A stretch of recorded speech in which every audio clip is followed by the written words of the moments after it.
welcome to another episode of Tigers, blah, blah, blah. Myself, Luke Flanagan, and my co-host is Richard Walker. Your co-host is me. Indeed. We've got a very special guest for you today. We have Rodney Rowe of ex-Hull City, but of course other teams like Huddersfield, York, Gillingham, Gillingham, Halifax.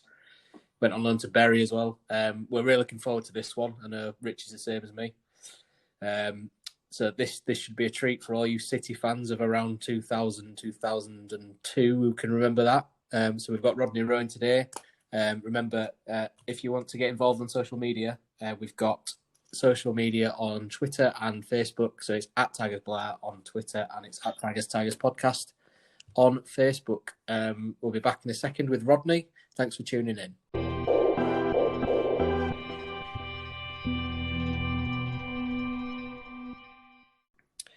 Now then, Rodney.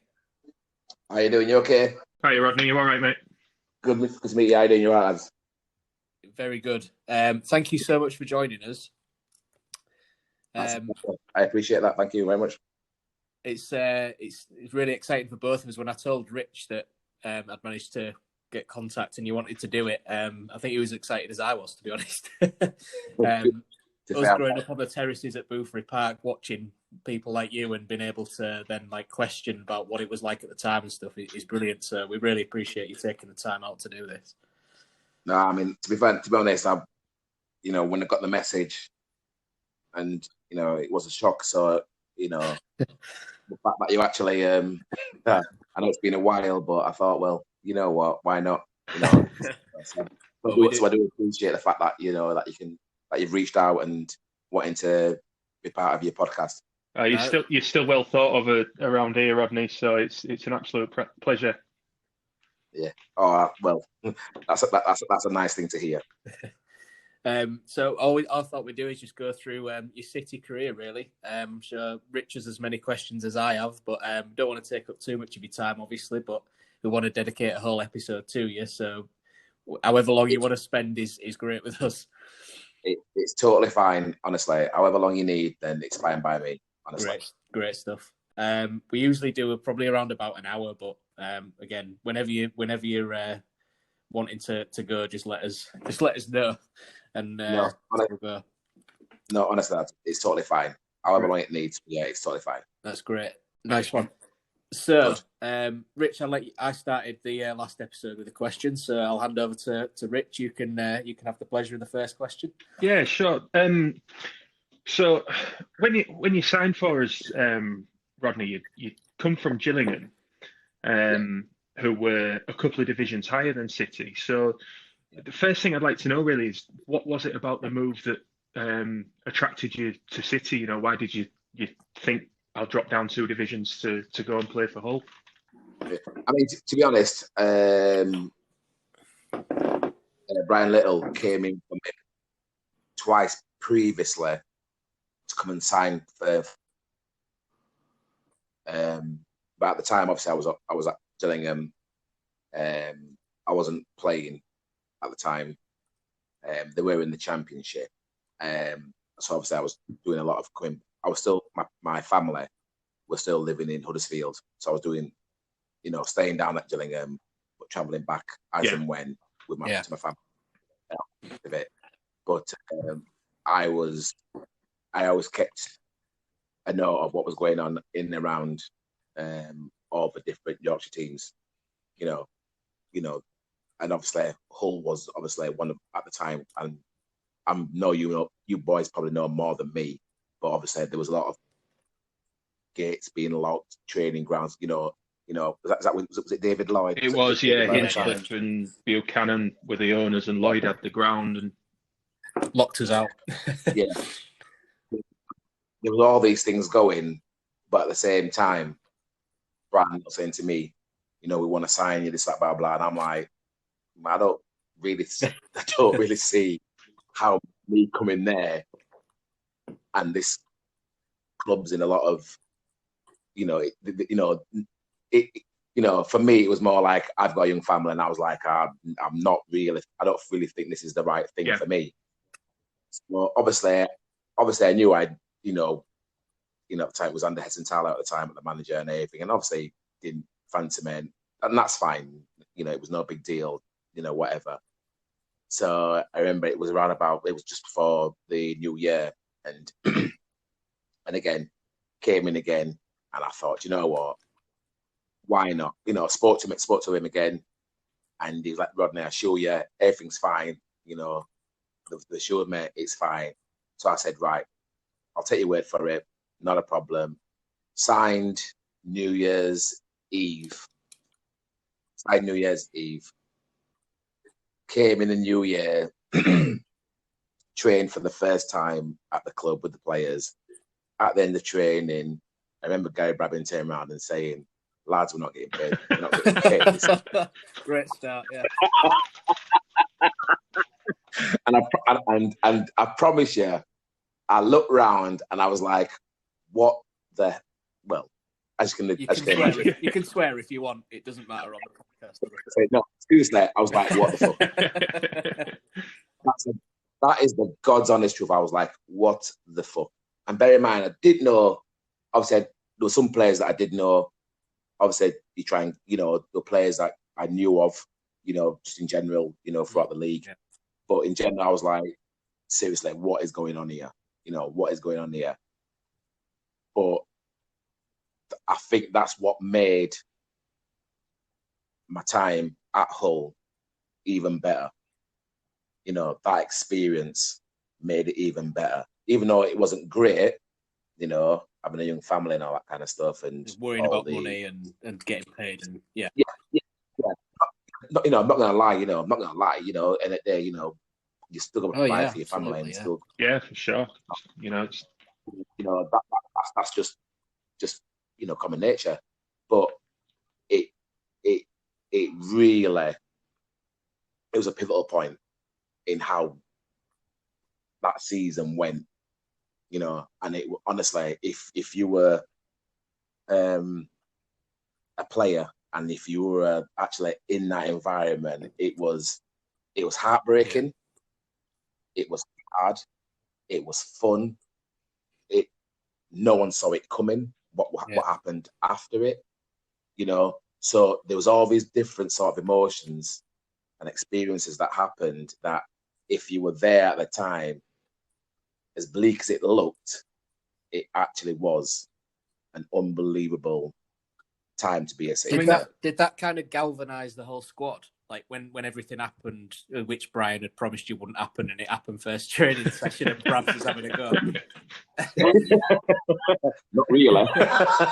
I was trying to find the next way out, but obviously, no.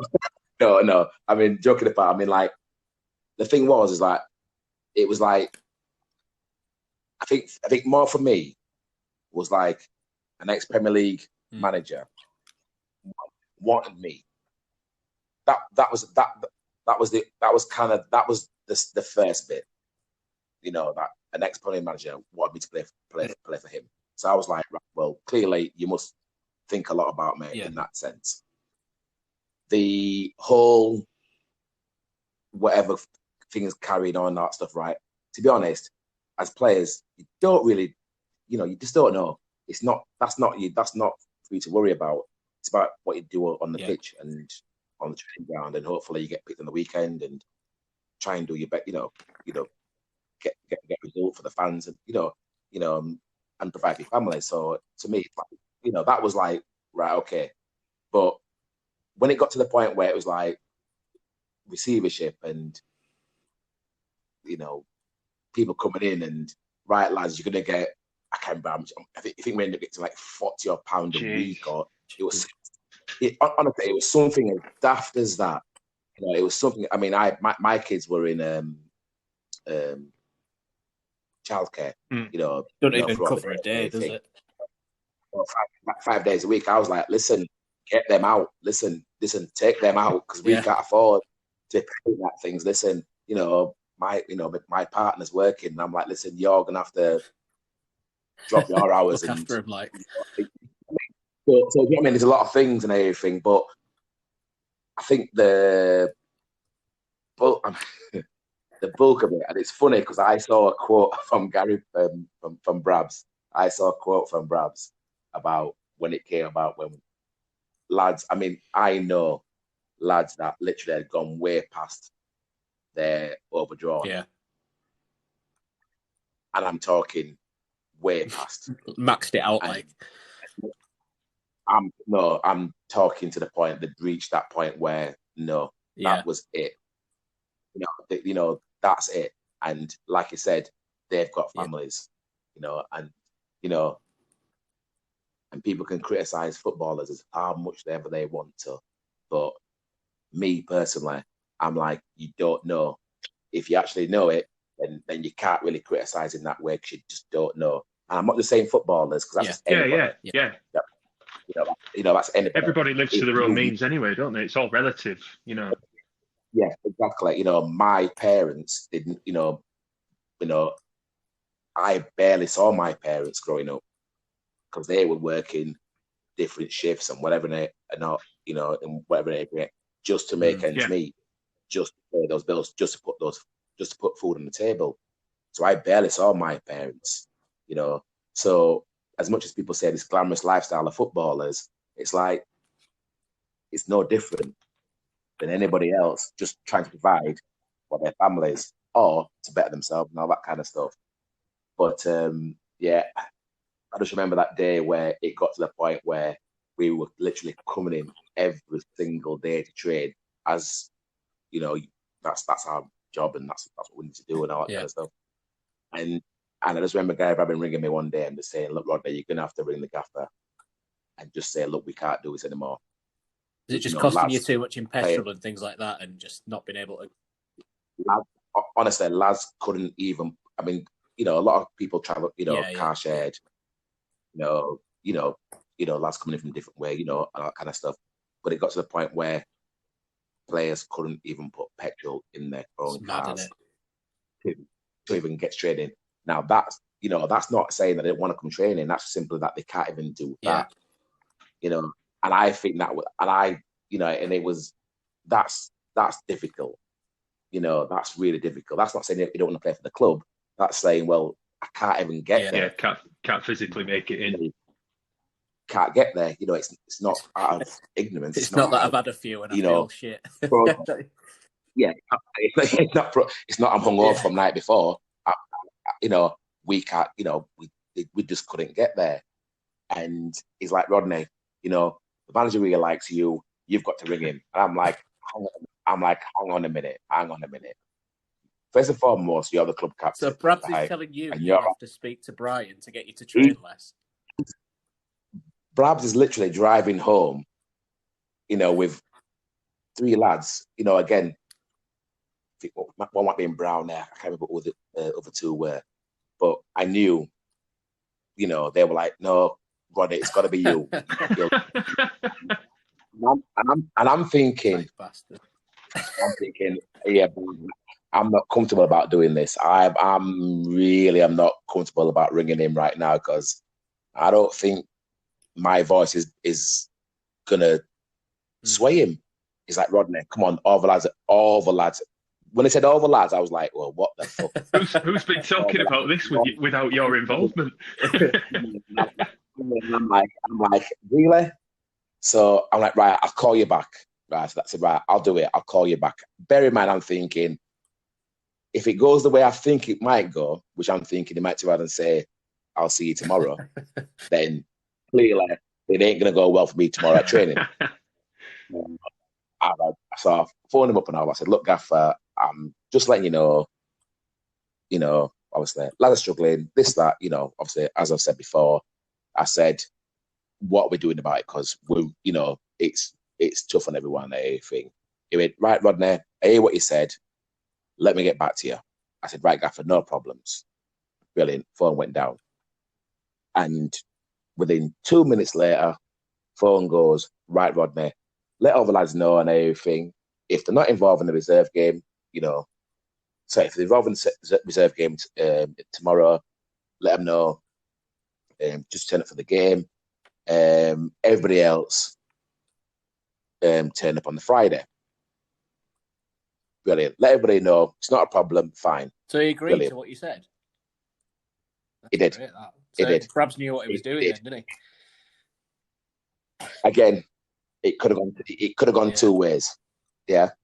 Luckily, it went the way for the players, for the players, it went the way it was right. But again, for me, it was more like I was wanting more Brabs to do that. with him being captain. The captain. Yeah. But again, I mean, I've got no idea how I got chucked into it.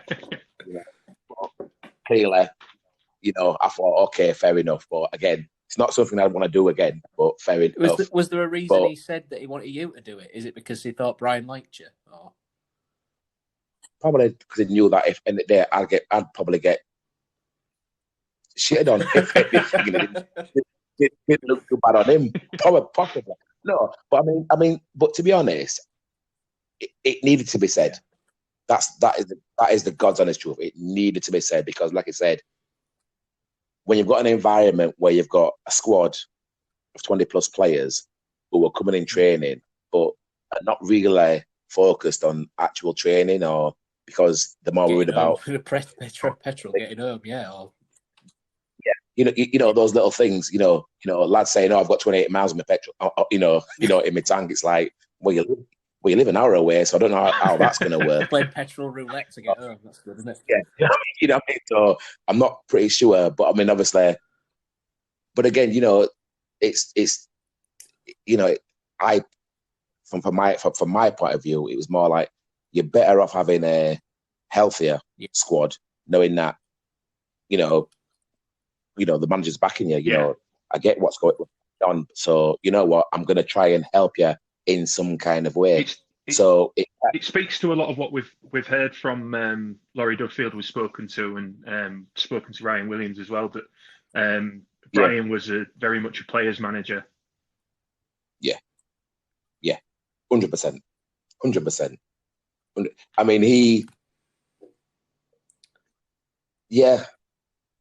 mean, you look at him and you possibly think that possibly a soft touch, possibly not really, no. When he needed to, he let you know. But at the same time, not in a just I'll just have a go at you because I can from the manager. Just he said what he needed to say, and you were like, yeah. But at the same time, even in training, the odd 2 foot that came in, you were like, yeah, all right, Gaffer, but there's no need for that. Yeah. But he was never shy in giving you a 2 foot. You know what I mean? And love that.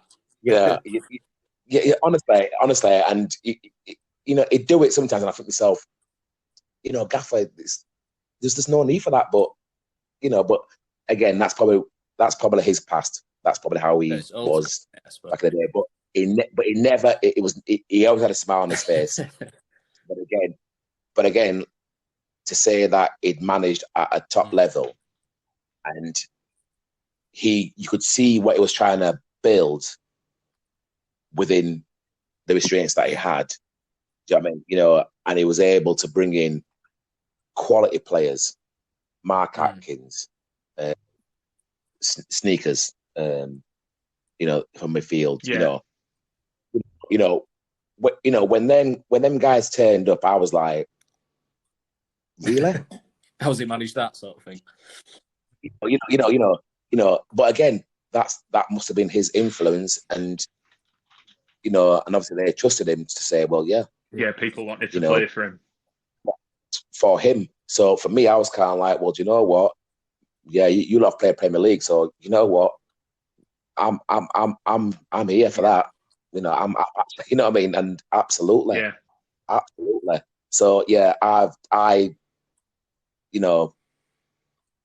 lot of massive respect for him. 100% respect for him. Can't really say much a bad word about him. I can't do that because I'll be lying. But I've got nothing but respect for him. Massive respect. Go on, Rich. Sorry. I was going to say I don't think anybody has really said that they could say anything bad about the guy. What I wanted to ask Rodney was around about the time that the club was placed into administration. The form previously had been maybe a little bit indifferent, but then results started to pick up. So like obviously you said that it was galvanizing for the squad and the training conditions helped and stuff. As a player, are you putting in performances for yourself around that time? Or, thinking that you might need a new club soon, if City went under, how much are you thinking for yourself, or are you only thinking about the collective at that point? To be fair, I didn't have a clue what you could do and what you couldn't do. Right. All I knew is, and I heard a few people say it, but I was more the fact that, well, I've signed this contract, so really and truly, I can or can I not? So I don't know. You weren't aware then that you could take the option like Clint Marcel or David Brightwell did, where somebody comes in and they can go, just walk away and everything. I saw it happening. I was kind of like, right, well, can I do it? Am I allowed to do it? Do you know what I mean? I really didn't know, but I think more at the time for me, it was more about my family. Yeah. You know what I mean? So I was kind of like, right, I need to, if somebody would come to me and said, "Oh, look, Rodney, you can do this," and by the way, if this club is gonna, do you know what I mean? That conversation never happened. Right. So I was kind of like, do you know what? I'm just gonna continue doing what I'm doing. It's totally fine, no problems. Yeah. And in that sense. And again, it was every week. It was like the club's assured me, and we're all right. And I'm like, we're not freaking all right. fans are throwing pound coins into a bloody blanket. It was just mad. But as you were saying about the galvanizing, and everyone, did we go like is it 13 game, 14 game? Unbeaten run, was something like that. It was a really good upturn in form, and it was just against all odds, really, wasn't it?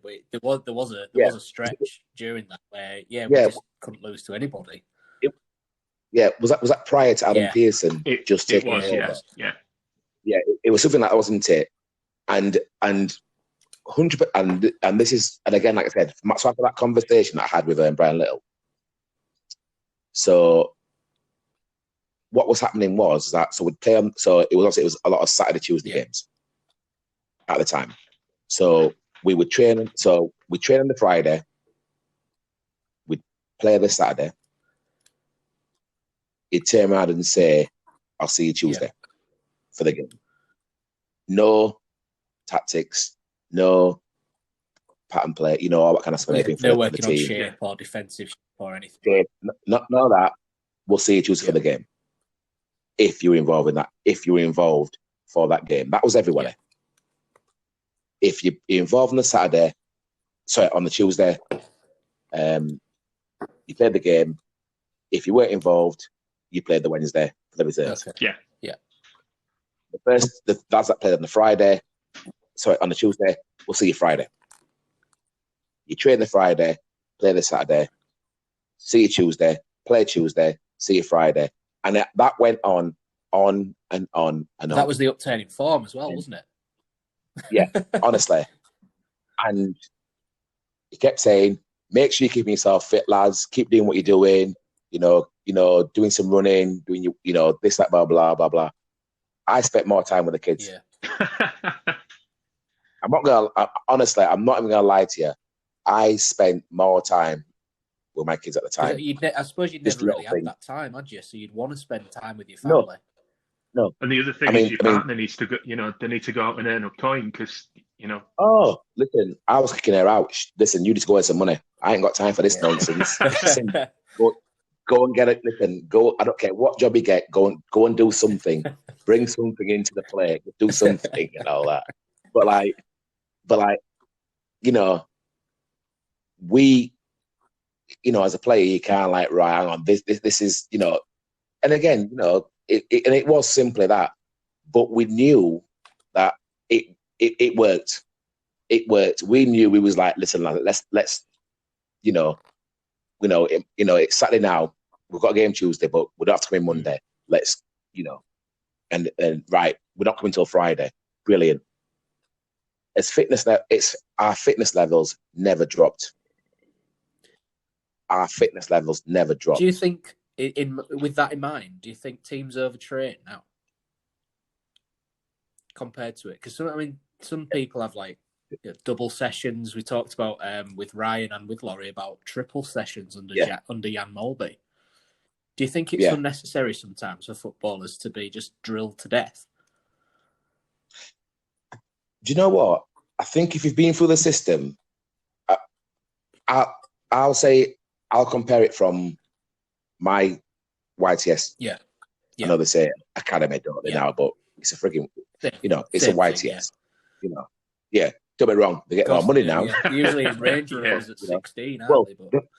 The thing is, it's funny because they get more money and don't do any frigging jobs. They don't have to wear the coin the same, do they? When you're an apprentice, there's stuff you have to use to do. Well, from all the stories that I've heard, was like soul destroying stuff, but you did it because you needed the graft to get into the career. Yeah, I mean, don't get me wrong. Some of the stuff that from my upbringing and probably from previous, before and a little while after, how apprentices were treated wasn't right. Let's if you look back, like that wasn't right. That was right.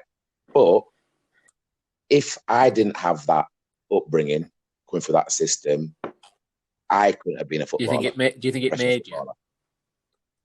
I think it makes, not as a footballer. I think it just makes you as a you can person. handle more. Like if somebody shouts something from the corner, if you're going to take a corner or you're near the crowd and somebody gives you loads of stuff, you just water off a duck's back because you're used to worse of footballers doing stuff when you were in YTS. No. To be honest, I think from my area where I was brought up in Dalton,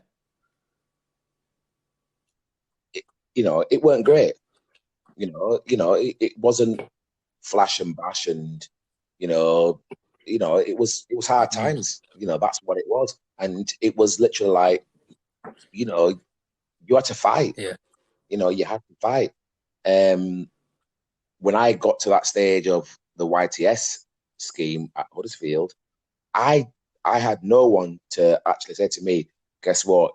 Yeah, I knew about the boots and cleaning and change rooms and everything. Yeah, I knew all that and everything, blah, blah, blah. But I didn't actually understand the actual grind you actually had to do to actually achieve to get to that next level. I didn't understand it. I just thought, you go down there, you clean some boots, but that everything. Yeah, you get chosen to be a footballer. Brilliant, no problems. Oh, believe me, when I got told, it was in my, it might have been my first year, end of my first year or my second year. It might be in between. And possibly, I don't know if you're aware of a coach called George Mulhall. No, I don't think so. I can tell you now, and God, may rest in peace. That man has possibly given Huddersfield Town, from what I know, more players to have a career away, from the academy system, and to develop into, to wherever they've gone. Yeah, because it's not just about, preparing you to play for, in your case, Huddersfield Town. It's, you need to go out in the world. You might not necessarily even make it as a footballer, but they get you at formative times in your life, don't they? So they have to bring you out as a complete person as well. Yeah. I mean, I was doing 12-minute runs, morning, lunchtimes, and at the end at the end when I've done all my jobs, I'm on top of every other single bit of training, simply because I didn't understand what you needed to do as a footballer and what the demands you need to do to get there, And I remember him turning around to me along with 3 other players and said, "You boys have got 2 weeks or some cutting your YTS. Forget what you've got 2 years and all that kind of nonsense. We're getting rid of you. You're not progressing. You're not showing in that way. You're gone." But me, had that that have happened, God knows what I'd have been doing at that age. Because I had nothing to fall back on. I'll hold my hands up. I had nothing to fall back on. And I thought, fuck that. They give you the rocket up the arse. Absolutely. I love Dalton. That's what keeps me grounded. I know what it's like to struggle, especially when I see my mum and my dad working those, and my family, my aunties, my uncles, doing those jobs that people might say, I'm not doing that. Well, they've did it, And so I look at that and I'm thinking, no, I want to better them. And I remember a turning point, and George Malloy told me, we were training one day, and I sprinted past about 4 or 5 of the experienced players. And I left them for dead. I just left them for dead. And he said that was the turning point. Yeah. For me, for me. And then he came to watch me. I was at York. Didn't know he was there. Thank God I didn't know he was there, because I might have thrown a fake injury if I know he was there. But I missed, and it was my left foot. Not that was an excuse. About 8 yards out, and I blazed it over bar. And then I saw him a few weeks later, and he went, "Oh, I came to that game," and he went, "Oh, you did well." I went, "Oh, who's that George fan?" He went, "Load of bollocks." He went, "You missed a fucking fisher. Your runs were shit. You didn't hold the ball up. You know what?" And I'm stood there, and all I could think of was I was this 16-year-old kid all over again. But at the same time, I knew what he was saying to me was right. Yes, it just gave you that determination to go, I need to do better. And that's what it is. It's about being better. Yeah. That's my worry is right now with young people coming through this so-called academy and that kind of stuff. Is that it's not. Do you know what? Yeah, you're right. You shouldn't have to be belittled by all the players. You shouldn't have to be, whatever, that kind of stuff. But you need to understand that in the day, it isn't going to be all roses if you do get the opportunity to be a professional footballer. There are going to be some hard words, as going to be said. Yeah. And you're going to go through hard times with it as well. And if that's not the case, if you leave that sort of system, you're going to go into a world where no one's going to turn around and say, "We'll give you a free tracksuit. Yeah. We'll give you a nice coach. Yeah. We'll put you up in a nice hotel." No, they'll tell you that. Are you willing to scrub those toilets? Are you willing to scrub those boots? So you were. That's what it is.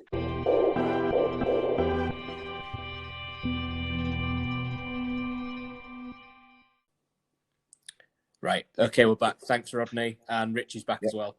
Yeah. So cheers, Rodney. So as I said, you've been through that difficulty that your YTS had kind of equipped you for, in a sense.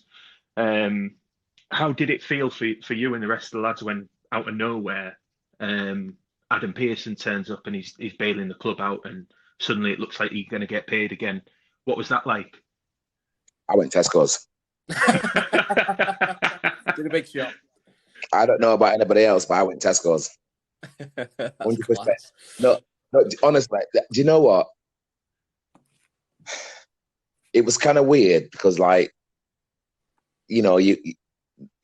rumors and everything about that, and I'm like, well, I'm not bothered about the rumors. I'm just, whatever. But yeah, all what you were owed, it all came back and all that and everything. I was able to get my kids back into full-time care, because I wanted something better for them. Yeah. Lads, and it was brilliant. But I'm sure I'm sure we lost. I'm sure we lost that day. I don't know why. I'm sure we lost. And I remember the manager turning around and saying to us, "I'll see you Thursday, lads." And we was like, "No, Gaffer, it's working. Let's keep it as it has. No, there's no excuses now. You've got your money. See you Thursday." And I'm sure we lost that game. Doing that extra session, upsetting the balance. Yeah. You know what I mean, don't get me wrong. That had nothing to do with it in that way. And even, we lost, and that's cool. But, it's a lot easier. And it is a lot easier. And it's like, right, it's that relief. It's like, thank God, brilliant, fantastic. But, he had a vision and he was willing to kind of, to go far with that vision, Adam Pearson, I presume. And I genuinely believed at the time, I've got no bad towards Adam Pearson, always respectful towards me. Always, we always spoke, even though I'm like a German doesn't really, but we always did. I've got a lot of respect for him, massive respect for him. So yeah, I could kind of, when he was bringing different players in, and I was kind of like, right, well, okay, this is a movement that's kind of going forward, so okay, and that's fine, So again, like I said, it was easier. It was just a lot easier. It took a lot of weight off everyone's shoulders. I believe, Well, more mine. It took a lot of weight from my shoulders. I won't lie to you, it really did, and it was like, right, that's one worry less, and let's just focus on the football. Yeah, you were able. I mean, if memory serves, you had a good end to the season. From there, once we really sort of hit the straps and were away pushing on towards the playoffs, you had a really good end to the season. Yeah, I mean, those. Oh, don't mention the playoffs. Oh, yeah. Don't mention the playoffs. No. Well, we are going to have to talk about it because it's one of the things that defines your. Well, maybe not defines, but it's a massive feature of your time at City. The other thing I want to talk about before we get to the playoffs, though, and we've spoken half an hour and not really mentioned him, which is strange considering the size of him. But yeah, Kevin Francis, what was it like playing with the big man? I'll tell you what, thank God having a giant next to you sometimes. Thank God. Honestly, I'd played against, obviously, when he was at Stockport. I obviously played several times, when I'm at town and other clubs and all that. And honestly, people would say, "Oh, he's got a crap control. He's useless. This is that." People would, you say whatever. But I'll tell you what, I would never, ever want to face him if I was a defender. Oh God, no! No way. He was horrible. Well, because he was all elbows, wasn't he? And he was horrible. But I'll tell you what, and God's honest truth, this is training. John Whitney, I knew John Whitney from that town when he came from non-league, and I knew Witters he was off his head. He was as hard as they come from an old school. You see this massive influx now, don't you, of non-league players being plugged and everything. Trust me, I knew Witters, and he was dead hard. Witters has gone in on Kev, not over top. I'm talking gone in training, the lot. I'm thinking, well, it's gonna kick off here. Or Kev's, he's done. It's a physio job. It could be whatever and everything. Career ender. It was a good one. Wasn't a one. It was a good one. Straight red these days. These days it would have been double red.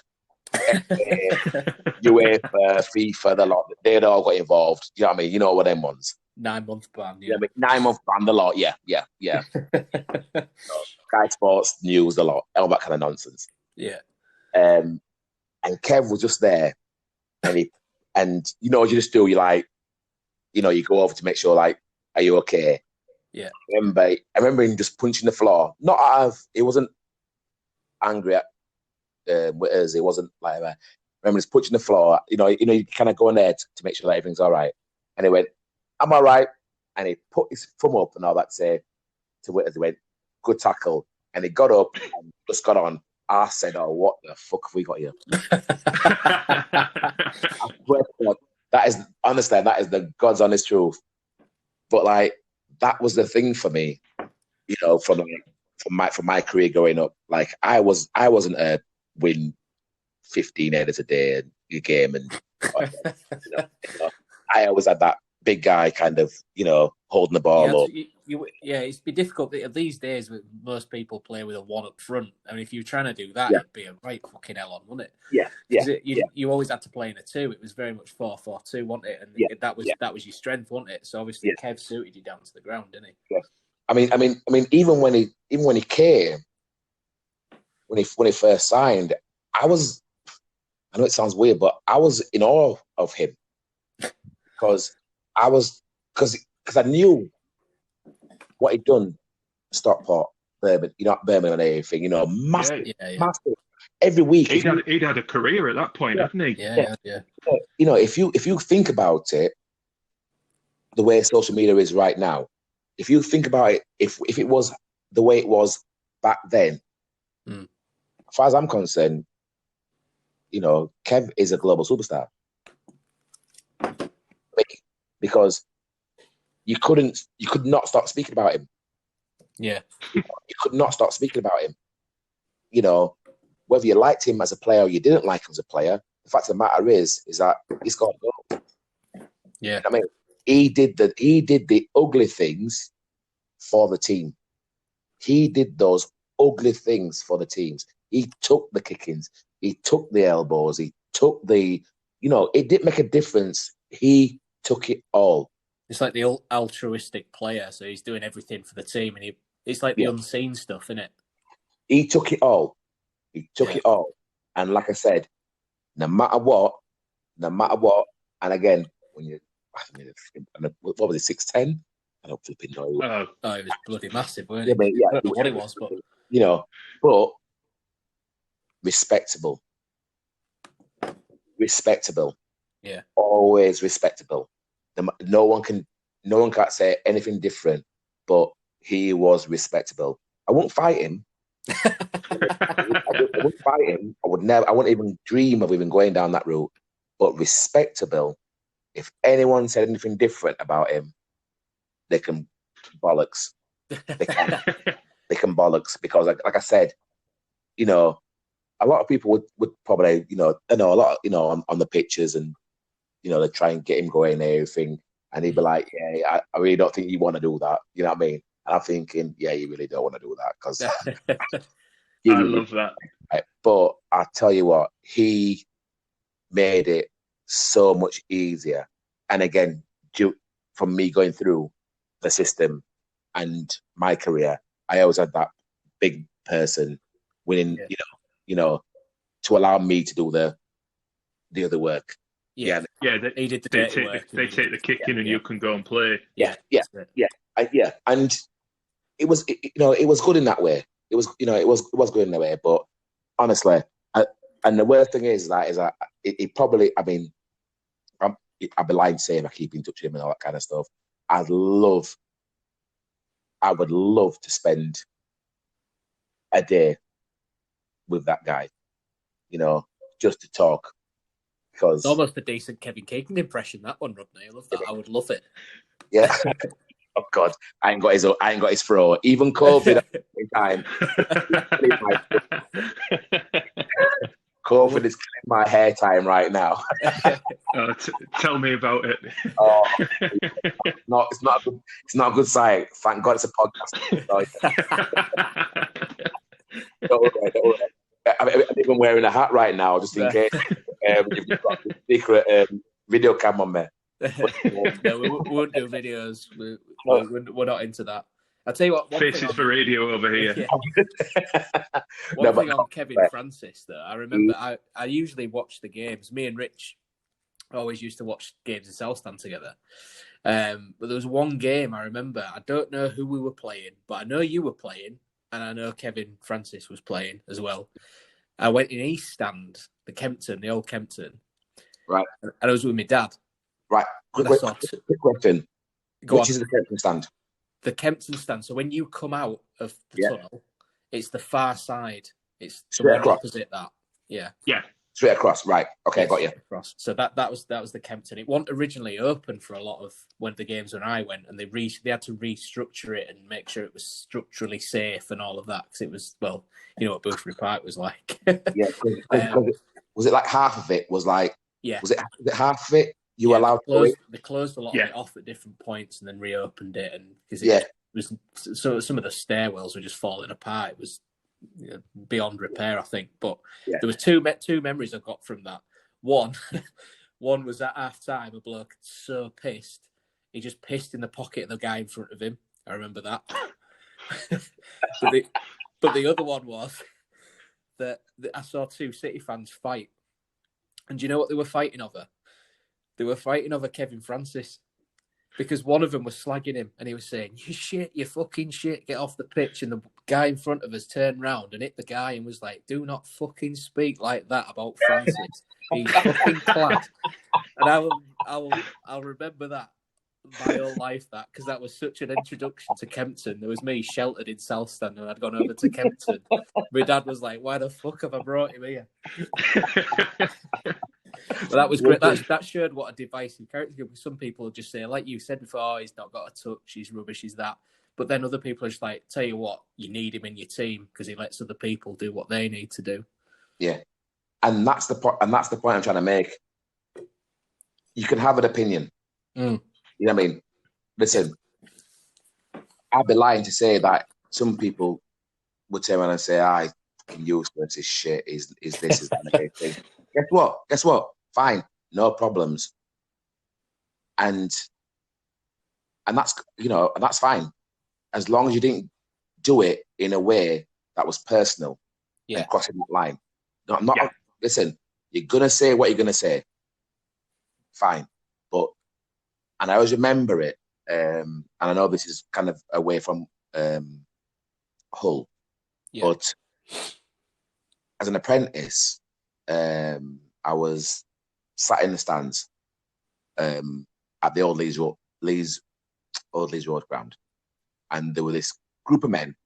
They were regular every year, syndicate supporters, regular, and they whinged and moaned. You know what? It is what it is. Fine, no problems. But it went to a new level when they were criticising a good friend of mine now, Ife Noura.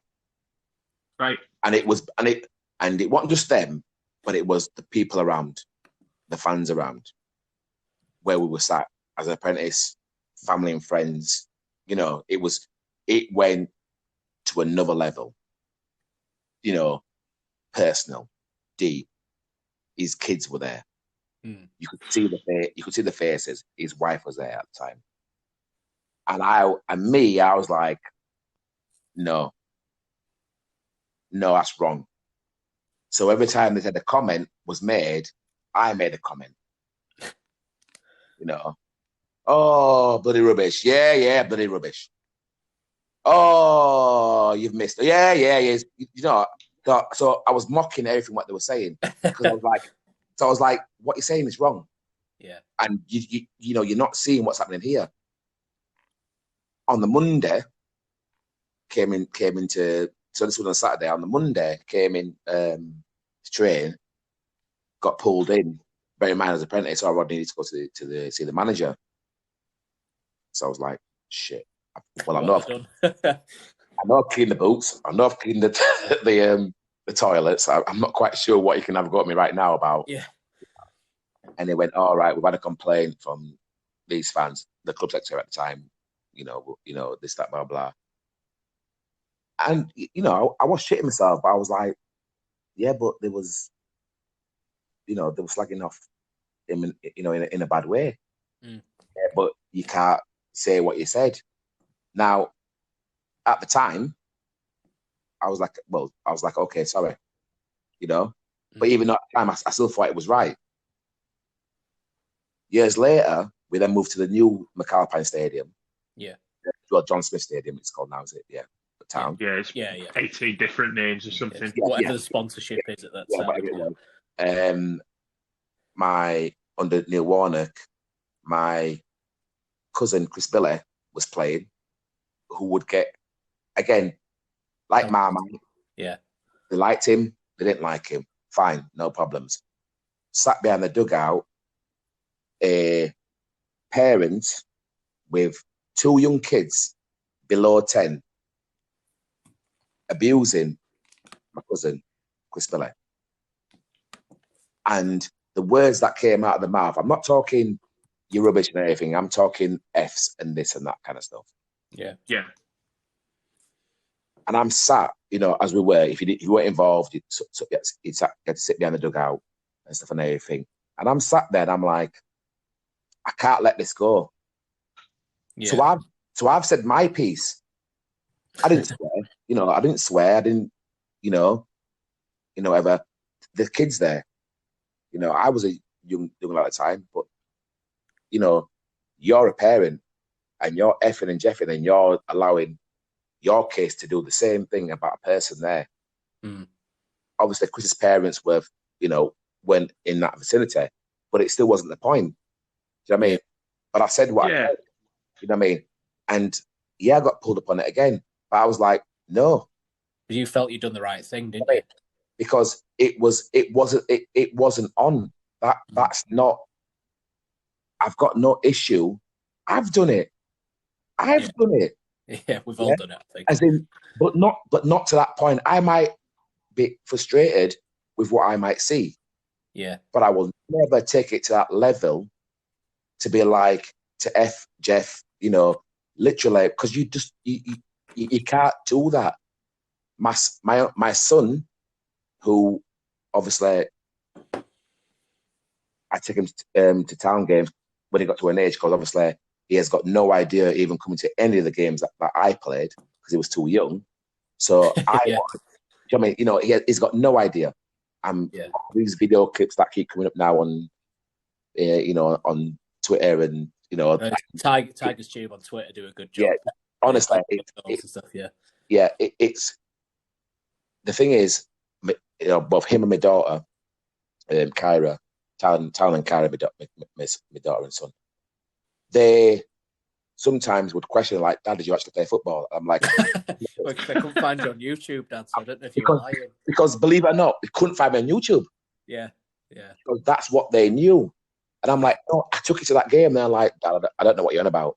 I've got no idea what you're on about. So all these videos now that are popping up, I'm literally like tagging them. I'm like, oh, look, someone's, and they look at me and like, Dad, is that actually you? And I'm like, are you taking Well, Tiger's Tube are really good actually, because on Twitter they message me about the different players we've had on the podcast and stuff, and I'd mentioned to them that we were potentially talking to you. This was obviously last week, but they sent me a collection of all your goals, so I have to forward it to you, and then you can just show them and just be like, look, there you go, see, you were there, you don't remember, but there I am scoring the winner.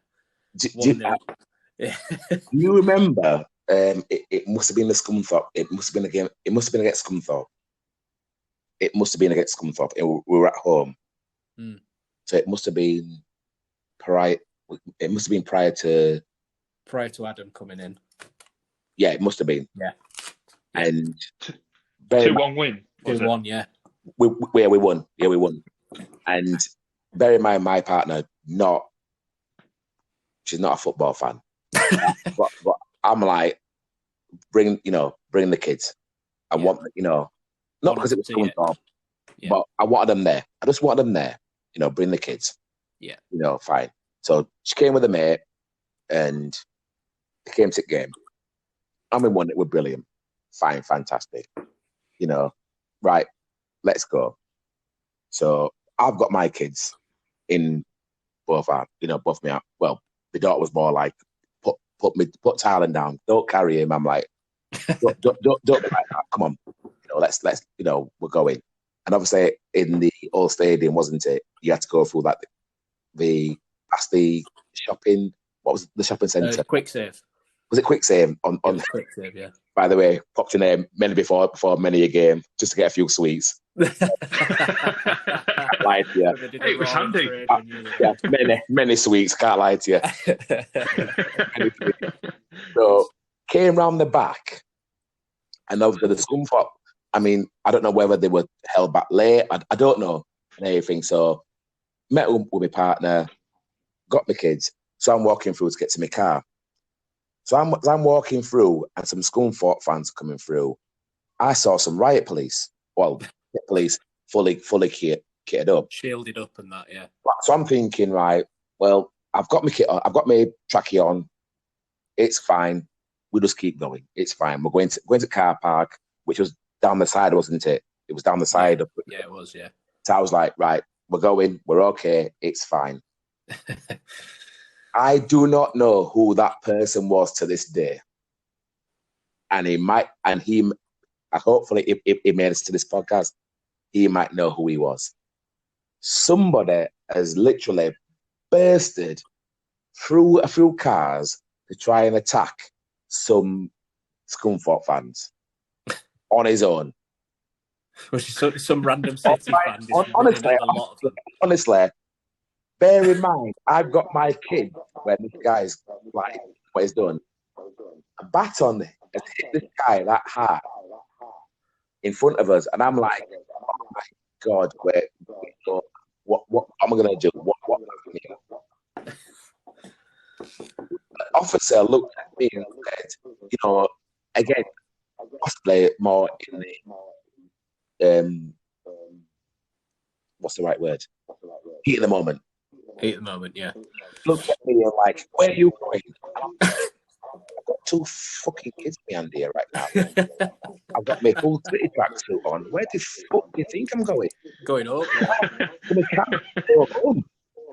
And, obviously the kids didn't see my kids obviously were facing the other way. And he went, oh, yeah, it's fine. Off you go. And I was like, what the hell has just happened right now? But I always think to myself, what on earth that guy thinking when there's at least 30 officers with riot shield and batons? Do you think you were going to actually get what? And it weren't that many. It wasn't that many at that time. But I was like, what the fuck? Mad. Absolute mad. It was mad. But that didn't take away anything for the respect for the fans. Nothing. As I remember going, I was at Scarborough on loan. I played Hull in a cup competition. We ended up beating them. Hull. This would be about 94, is it? Something like that. Possibly. And it was at Scarborough. Right. 15, maybe 20 fans made their way across the pitch to go and fight the Scarborough fans. You remember at the end of the game? I wouldn't have been there if I was 94. No. I'd have been. No, well, believe me when I say this. I was playing up front. I think we got a man sent off, more injured or something like that. And another person who passed away. Another fantastic coach. Rodney, can you play right back? I'll play right back. Not a problem. So I'm playing right back. So I'm kicking. First half, we're going to the whole fans. Second half, I've got the whole fans behind me. I could hear the wind. We're fighting. That's all I heard. all game. When that whistle blows, fighting, thinking, oh yeah, that'll happen. Outside stadium, knock yourselves out, not my problem. No, we're climbing over those fences. Well, I'm playing right back. Centre half at the time was like, I'm fine here. I was more right wing than right back. Not in a million years am I going anywhere near those Hull fans, because if they jump over, I'm the first one. Not a problem. Yeah, first port of call. I'm the first person. Not a problem. Ref, how long? A minute. Blow up now, lads. No point waiting for that minute. Let it go. But again, massive love for the Hull fans. Yeah. Massive. Massive.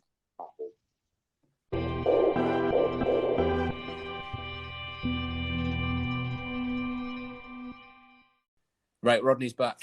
Hello. What I was going to ask you about, Rodney, was I know you said you didn't want to talk about it, but we have to talk about the playoffs because, I mean, it had been such a long time since, you know, a City team had even got close to promotion. Right. So, like, when we made the playoffs and we'd had an outside shout at automatics as well, when we made the playoffs and then we've got Leyton Orient at home. Yeah. From memory, it was, you know, a brilliant day, 1-1-0, and we probably should have, for me, you know, beaten 2 or 3, you know, and put the tie to bed. What do you game?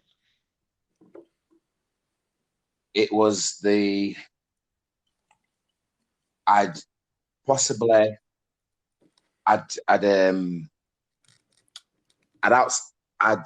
put myself up too much. Yeah. From a personal point of view, from me as a person, I'd put myself up so much. It was more to do with the fact that I'd been involved in seeing promotions with Huddersfield not being involved, Gillingham not being involved, and when I say not being involved, I mean like I wasn't in that game. I wasn't able to influence that game. I wasn't part of, do you know what I mean? So to me, it was more like, right, this is my time. This could have been your promotion. It's not going to happen to me this time, This is my time. And bear in mind what's gone on throughout the season from signing. This is my time. This is my mark. I'm going to make my mark. And I went to that game and I was literally, you know that film Over the Hedge? Yeah.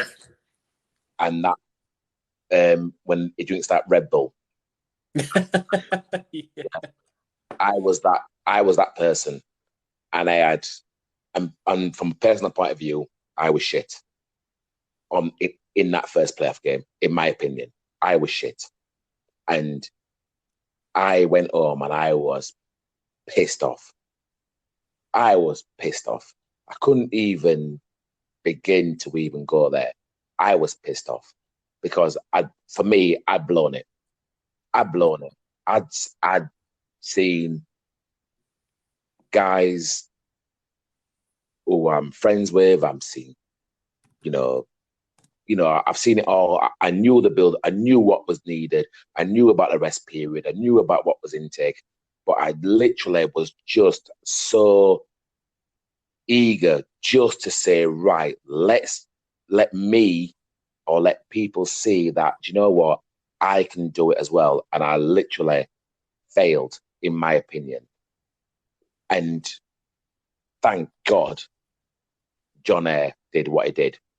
And Blazer, who, one of the coolest characters, it probably even is now, probably walking around in slippers when it's pissing down with rain. But he's all City kit man now, isn't he? So we'd get some names on that and see if he does. Yeah. One of the coolest characters, out there. When he did that goal, I was like, thank fuck for that. No, honestly, builds out the shit. It was literally like, well, thank fuck for that. I mean, right? But it wasn't due to the fact that I didn't try. It was just simply the fact that from a personal point of view, I just wasn't good enough in that sense. But I did try everything that I could to get the result that was needed. It was just one of them games where nothing went right for you.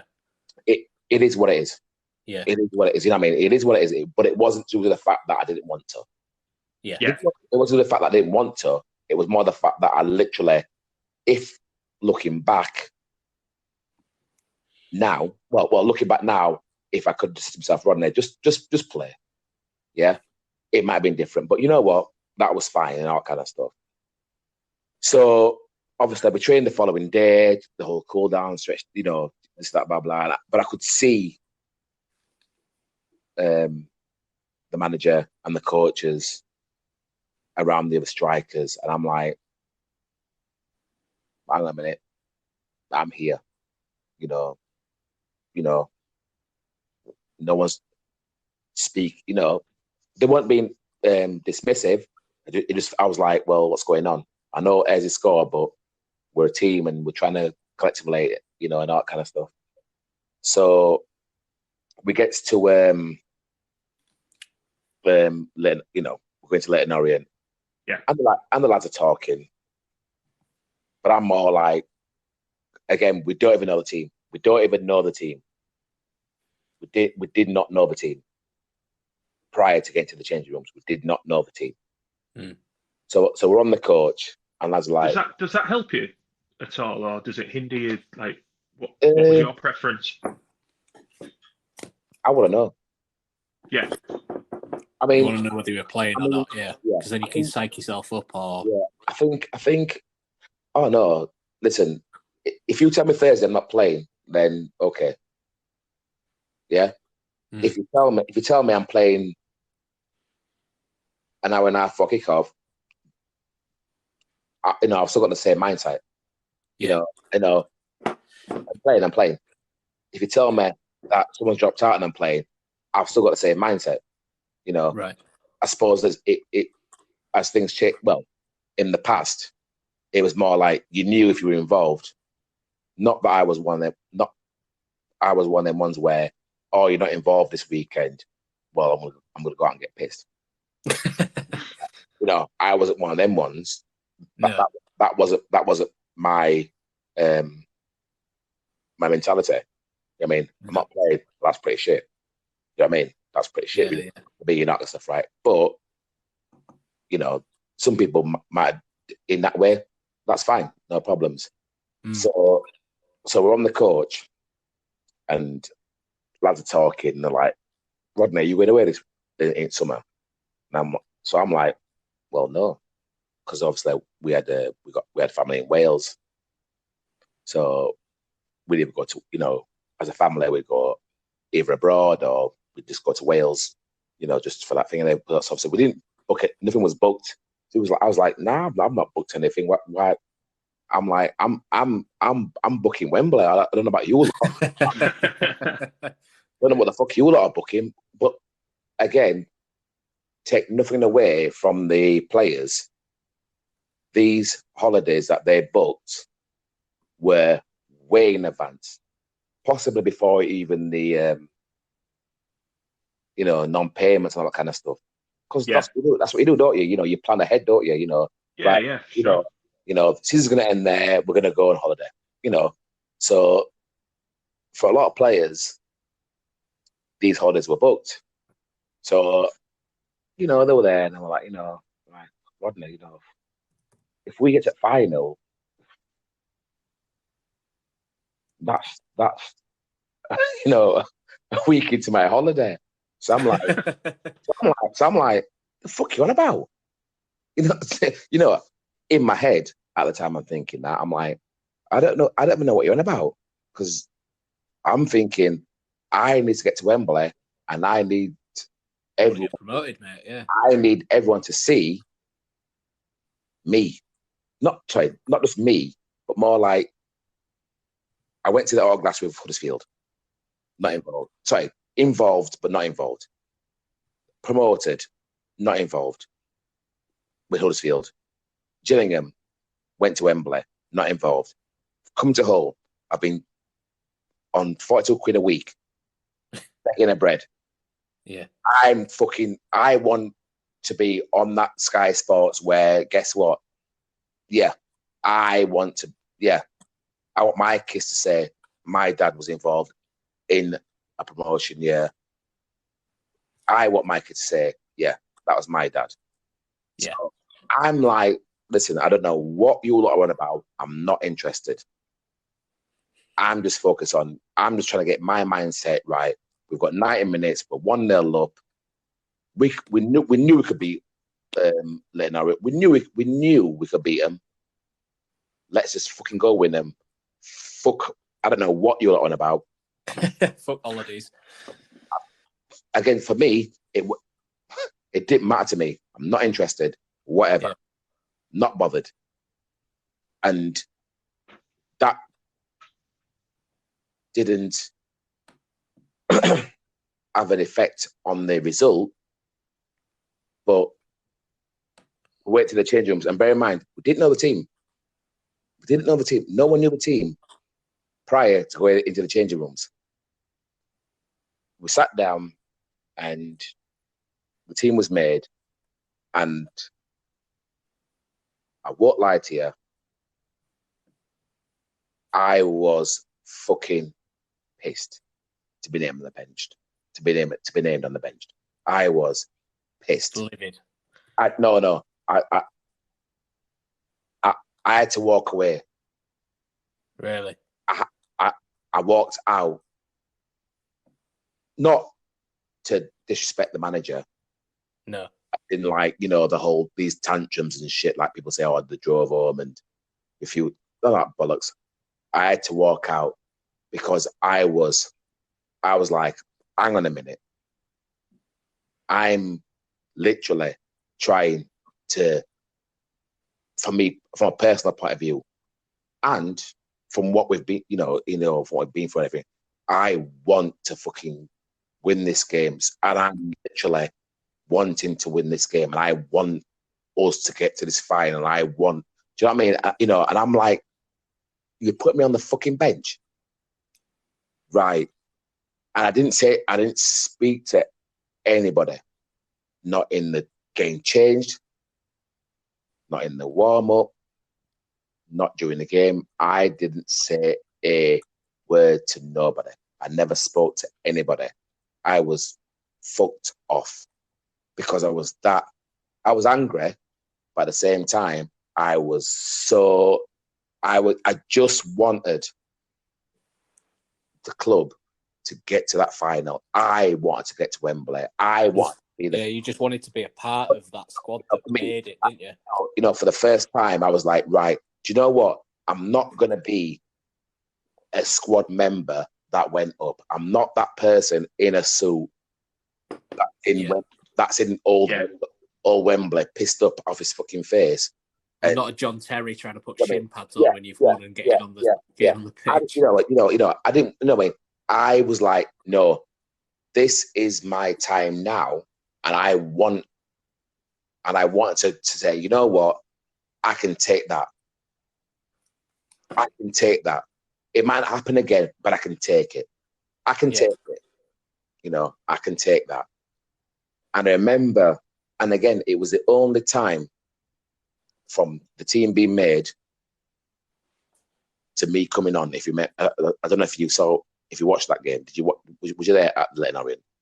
I wasn't there. I watched it. Listened on the radio that night. On the radio, right? So listen on the radio, right? So I've watched it since, but yeah, we'll have just we've had Humberside locked in and trying to make sure that we were there. The game? Fucking hell, you're brave. Very brave.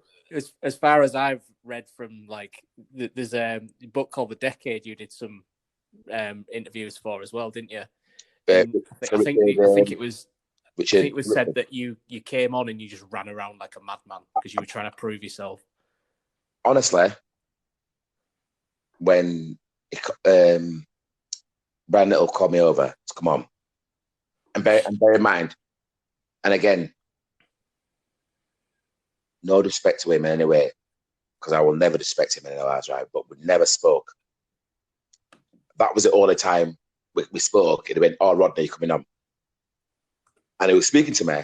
I never heard a word. I never heard a word he said to me. He gave me about 3, 4, 5 maybe instructions. Did not know what the fuck he said to me.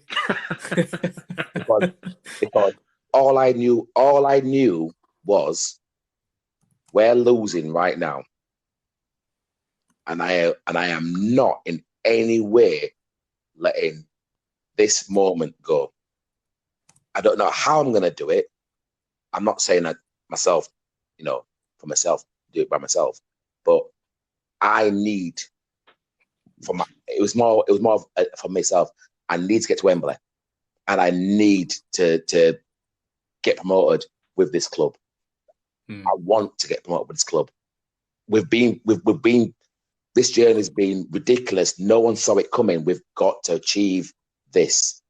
And I ran on that pitch, and I swear to God, even when that whistle blew, I was like, that didn't happen. We have not just lost this game in any way. And it hurt. Yeah. And even honest, I'm 45 in July. I'm 45 in July. And I swear to God, even when Richard, who has done an amazing job with the book, even when fantastic. Honestly, and I've got to respect him because to get in touch with me, to ask for my obviously comments, to pass into his book and everything. Even my son was like, "Dad, who are we speaking to? Is it some kind of fake caller?" And my son's got you because he does wind me up. You know, what I mean, I'm like, "Listen, son, you need to kind of like just appreciate me a little bit." I'm like, have a bit, some good banter. He's an average. I keep saying to him he's an average footballer, but he doesn't believe me. So, it was so hard to accept when that whistle blew. It was so hard, and take nothing away from Leyton Orient. Nothing away from Leyton Orient, because on the night we didn't perform. Yeah, they were the better side on the night, weren't they? On the night, they were the better team. At home, had we have gone there 2, 3, 4 up. Yeah, not been different on it. Not in a million years would they have done what they did. They literally played out of their skin, and they deserved that win on that night. Regardless whether I would have played or not is irrelevant. They deserve that victory on that night. Simple. I'm just watching the end of the game currently. I've got YouTube up as we're talking, and a corner comes in, it's headed away, and the whistle goes. Which is the player who punched the ball? He's so angry. He just proper like. Was it me? No, it wasn't you. I can see you in the area, but it was midfielder number 17. I can't read the name of his shirt. I don't even know. But honestly, every player there just looks so pissed off. Do you know the thing about that? And you might have some fans who may remember at the time. I think we'll have a lot, because there's quite a lot of older listeners who will have gone to that game or remember that game vividly. Yeah. But at the time, and I've got no reason to lie. So obviously, whoever listen to this, they may say or they might say, but this is the God's honest truth. I remember, because I was like, honestly, I really was like, that's it. That the moment's gone. They're coming in. Rodney's fine. You're getting paid. It's fine. But bullshit. We're not getting paid. Begging money. Shit. Kids. Kids are eating cream crackers and all that crap. To get to that point, and I was like, that moment has gone. That's it. And I remember just being on that field, and I just remember stripping myself. I just shirt off, shorts off, socks off, boots off, shin pads off. And I remember handing it to the fans behind the goal. at the, whatever it, at the It's, yeah, it's behind the goal you were shooting at the end. Yes, that was where all the City fans were yeah, behind. yeah. And I don't know, and I don't know if it was to a young kid. I don't know if it was to an adult. I don't know. I really don't know. But I remember doing it, and I didn't even look who I handed it to. I might have. It might seem that I looked at the person, but I really didn't, because I was no. Do you know what I mean? Because I was like, it's a failure. Yeah. But it was a failure that we never ever, the fans never expected, considering where we were as a club. Yeah. Do you know what I mean? Yeah. But to me at the time, it was like we put ourselves in that position, and yet we still failed. We failed, and we shouldn't have failed. We shouldn't have failed at that time. And I was like, I would have loved to have given not just myself. See, I keep saying I would have loved, but it seems like I've been what's the word? Selfish. Yeah, I'm not. Yeah. I know you're not being selfish. I know what you're saying. Yeah. Yeah. I'm saying, like, I wish that the players at the time could have given those fans that. Even if we'd have gone to Wembley and we'd have lost, it would never have mattered to me, because if you think what we went through in that season, how could you criticize what we did on that pitch? You could never have criticized us as players. You couldn't have criticized us as human beings. You could not, because no one, even now, I watch football now, I think whatever, but no one could have gone through that, and to achieve what we could have achieved, no one could have had a go at us. Nobody. Do you know what I mean? Yeah. And to me, it probably deserved more than to finish on a Tuesday night in East London. Fucking late in Oregon. It was shit. Yeah. But so I remember walking. So I'm walking in my frigging, jockstrap. Jock straps, slips, whatever I'm gonna call it. Just back in. I'm walking barefoot. I didn't give a shit, because the thing was, I just didn't care. I did care, but I didn't care. We'd lost, and that moment had gone. My moment had gone for me. So, as you do, you're in there, letting our are doing what they're doing. It was loud as fuck. Can't wrong them. Can't wrong them, because it'd be more. You'd have been same. Either way, it'd have been the same. I'm sure the Hull fans wouldn't have even left that stadium had it been that way. Oh no. So, I mean, we got, well, obviously it was a late leave, and this is I'm laughing about it because it was a funny moment. So everyone's obviously pissed off. I'm pissed off. I remember Brian Little coming on to coach, and he's like, "Come on, Rodney. Come on, son. Time to go. There's a lot worse. I'm on the coach. A lot worse things than that and everything." But I'm like, at the time, I'm like, well, for one, you put me on the fucking bench. Two, there's fucking guys on about fucking going, booking holidays, who have booked holidays and everything, and and just so we're clear, not saying that had any effect in how the performance was, because I don't think that was the case. Do you know what I mean? No. You know what I mean? It was just it was more at the time. I was like, do you know what I mean? That was just more my mentality. Yeah. So I'm like, fuck it. Do you know what I mean? I was like, I can't even talk to Gaffer. I just sat by myself. So we ends up pulling in by this service station. Right, lads, just gonna there's a bit of traffic, and we're just gonna get some food and whatever. Yeah. So a few lads ahead of me gets in front, and Rob Matthews gets off before me. That's why I walks off. Rob's like at least a good 50 yards in front of me from where we parked towards the service station. Next thing you know, Rob's sprinting back towards the coach. Now I'm thinking, well, Rob, you just played fucking 90 minutes, lad. So I don't know how you've ended up sprinting back towards the coach, but we're going to get some food from the service station. But I'm just kept walking. I then turns right. I see a group of fans making a beeline for Rob. Rob looks at me and says, Rodney, foot the food, get back on the coach. I'm like, no. I want me McDonald's, mate. I'm going for some food. So Rob ran back to coach. I kept walking.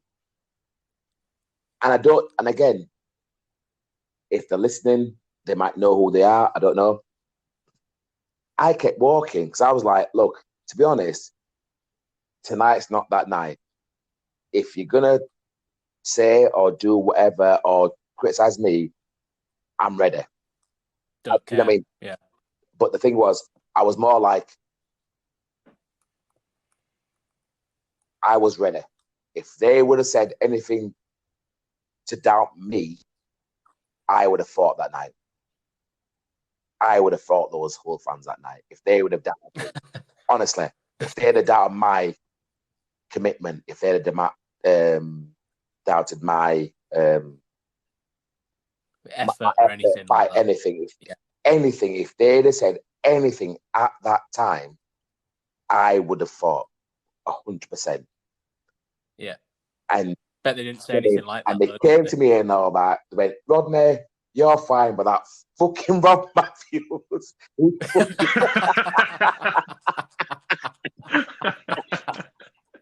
Honestly. And you know what? I just looked. Do you know what? And it wasn't even about. And I didn't even comment. I just kept walking. You know, honestly, I just kept walking, and I was like, do you know what? It's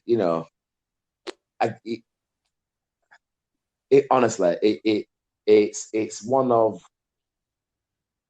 my football hurts that night. Yeah. It is possibly one of the most footballing hurts for me. Most painful thing. 100%. Yeah. And it really did. It really did. Obviously, on top of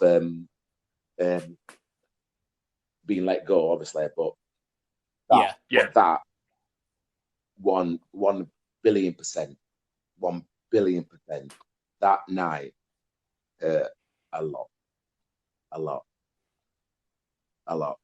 I can believe it. I can hear it now, even honestly, 20 years down. Honestly, still feel it. Honestly, it's so weird. It's so weird that I can't even move. I mean, obviously, I've moved. Can't put it into words. No, honestly, it really, it was so bad. It was so bad. But again,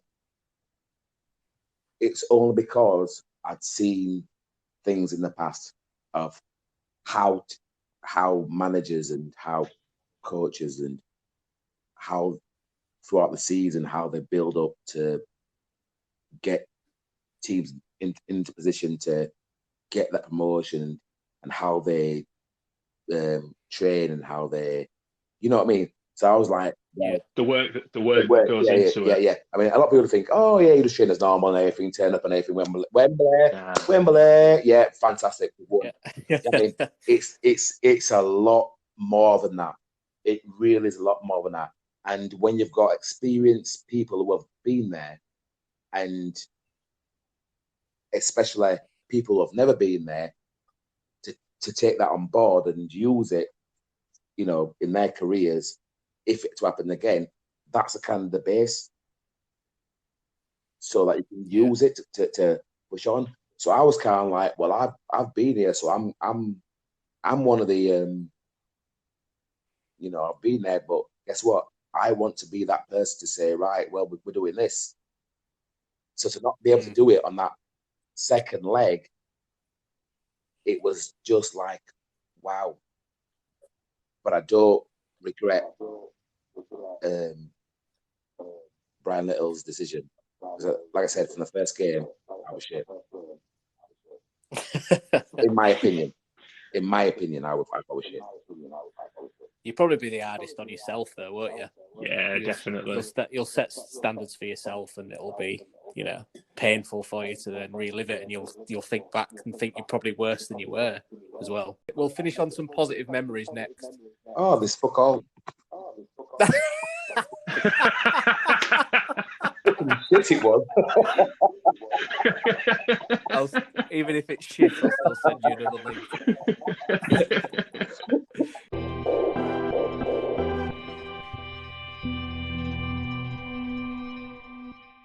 Right, okay, We're back. Did you was you aware of the prior to the end of season bash that they had after that playoff loss? No, I don't think so. This might be a good story that we might be able to. I can't remember where it was, and honestly, I can't remember where it was, and there was obviously Abner Pearson had done a brilliant job.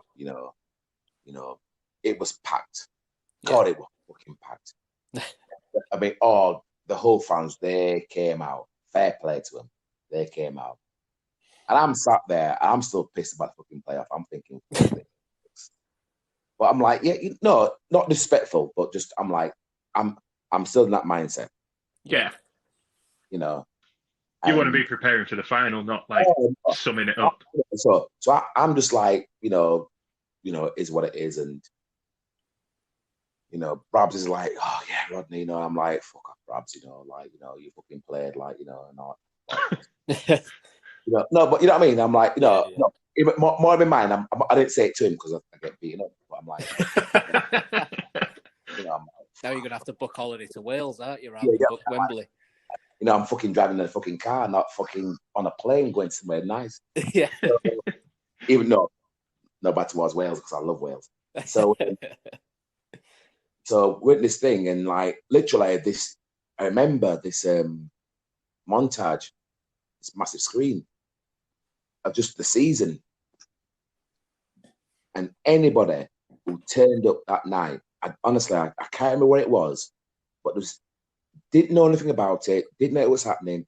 This montage happened of that whole season. Came from the screen. And I promise you, if you were there, you either cried, laughed, or clapped. Because that was the emotions of what that video in itself brought.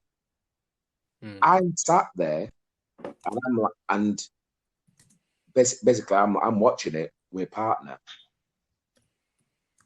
and most of the strip was a bit of me, was quite a lot of me. Brabs turns to me and says, "You're due a new contract, Rodney." And I'm like, yeah, whatever. I'm like, whatever. Anyway, we had a brilliant night. Adam Pearson, Rodney, and I'm like, yeah, blah, blah. Great night. Everyone's pissed up. Everyone's had a great night. Fantastic.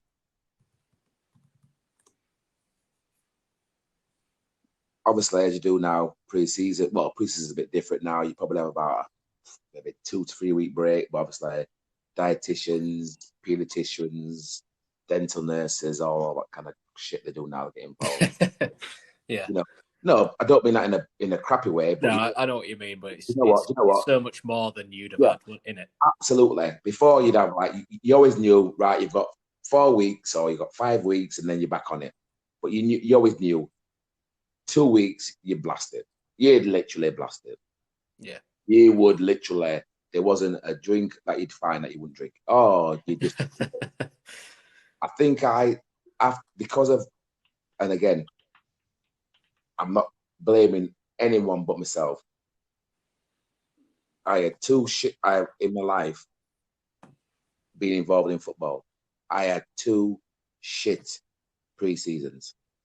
My first one was when I left school at Huddersfield. I went to Carrickou, to where my mum was born. Went for 6 weeks. It was already pre-planned. And spoke to George Mallow. Look, well, my mum was sports as well. I didn't say a word. This is how it's planned. This is, it's paid for, blah, blah. Right, it's fine, no worries. Make sure when you're out there, make sure you keep yourself fit. If you ever get the opportunity to go to Carrickou in the West Indies and train in the heat, I'll guarantee now, if you will last half a mile, I'll give you everything that I've got. I'll believe you. I probably lasted 30 seconds running up this road, and I literally was gasping. And I was like, this is not going to happen. Yeah. Came back, I was, like I said to you, I was doing X training until that point they came around and said, we're going to let you go. This worst time, the second time, as from pre-season, I let myself down, was after that semi-final defeat. I drank, partied, not partied as in like raving, just go out, just went out to pub and stuff and everything, blah, blah, stuff and everything. Yeah. And I literally, and I understood that you had to get yourself ready for pre-season and everything. I got it. And I never, ever crossed that line. I'm not saying I was up there with the best. I just didn't, I just made sure I put myself in the shit to say it for me. Yeah. And it was a week where I went, shit, I need to get myself sorted for the season that starts. Next thing you know, I see guys, again, top guys, guys Alexander signed, Laurie Dudfield signed, and I'm there and I'm like, well, hang on a minute, I've got a year left me. I think it was like 13 new signings, I think, weren't there? Overall. Oh, well, so all these signings were coming through. So I'm like, hold on a minute. I've got a year left.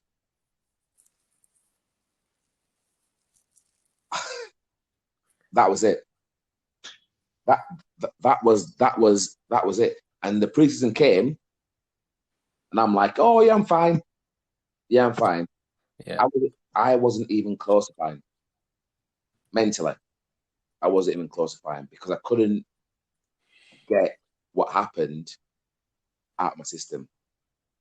I you know what I mean? And I didn't speak to anybody about it. I didn't, as far as I'm concerned, I was like, fucking rubbish. I had an agent at the time who didn't even know anything about football. No, seriously, I didn't know anything about football. And I'm like, right, these guys have come in. I need a new deal. Yeah, we'll be fine. We'll be fine. And I'm like, yeah, but I know he's on triple what I'm on. Yeah. I'm not even, and I've got a year left. And obviously that was like the whole Bosman thing, that kind of shit. Yeah. Bear in mind, I'm like, I don't give a shit about Bosman. I'm just more about making sure my family's okay. Yeah. Yeah, you're looking for security. I'm not into whole, oh yeah, what you enough for me? £1 a week. Yeah, brilliant. I'll go on a Bosman. That's not how I was brought up in life. And I always use that. I always try to use that as in like, right, well, is it right for me? Do I need to work harder? Do I need to do what's right for my family? And that's how I always balanced it whenever I signed a contract. So I'm like, look, but again, I let myself down. I literally drank, didn't sleep, got the kids. Came to pre-season, I was, if Brian Little turned around to me and said, look, Rodney, we'll let you go in pre-season, he'd have been 100% right. I was that far behind. I was embarrassed. I was that far behind. I was playing. Sorry. Why do you think it was that he retained you then? I mean, having said that, you're in poor condition, like why did Kev Francis go? Why did John Eyre go? And you were kept to kind of scrap it out with Doug Field and Alexander and the other strikers who came in on loan. You know what?